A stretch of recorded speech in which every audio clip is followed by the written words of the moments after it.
দোকানে একটা মেয়ে রেখেছি। কেন মেয়ে কেন? অল্প বয়সের মেয়ে কি গো ঘুমাচ্ছ? ওই দোকানে গেলাম, শোনো না একটা কথা কইতে ভুলে গেছি।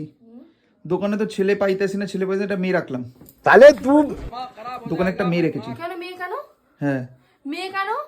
পিঙ্কি। পিঙ্কি জোগাড় করে ফেলেছিস একটা? হ্যাঁ আমি ভালো কথা বলে দিলাম সাগর, যদি রাখতেই হয় একটা ছেলে রাখবি, কোনো মেয়ে রাখতে দেবো না আমি তোকে। আরে বাবা দোকানে কাজ করবো, ছেলে হোক মেয়ে হোক, তোমার কি তাতে? ছেলে মেয়ের সাথে তোমার কাজ করতে হবে না, তুমি এই দোকানে একটা ছেলে রাখবা। না। আমার মেয়ের দরকার নেই। আমার তো কাজটা করাইতে বাড়িতে লাগবে। বৌদি, দোকানে পিঙ্কি, তুমি কি ইয়ার কি মেয়েছো? কত আরে বয়স মেয়ে? বাবা মেয়েটার মেয়েটা বয়স রাখছি, কত? কালকে দিয়ে কাজে আসবে। মেয়েটার বয়স কত? ওই 24-25। ও অল্প বয়সের মেয়ে, কি রং শুরু হয়ে যাবে। না করে দে ফোন করে। না না আমি হ্যাঁ বলে দিয়েছি, অ্যাডভান্স দিয়ে দিয়েছি মাসের মাইনে। কাকে বলে অ্যাডভান্স করেছিস? বাহ আমি আমাকে বলে অ্যাডভান্স করেছি। পারমিশন নিয়েছিস যে এলাও আছে কিনা যে আমি ও তোকে কোনো মেয়ের ও পাশে বসতে বউয়ের আবার দেবো? পারমিশন নিতে লেগেছে। অবশ্যই, তুই বাইরে কাজ করছিস বলে এই পারমিশন দিয়ে দিন, তুই 5টা মেয়ের সামনে বসে কাজ ও করবি। আচ্ছা দিয়ে দিলাম।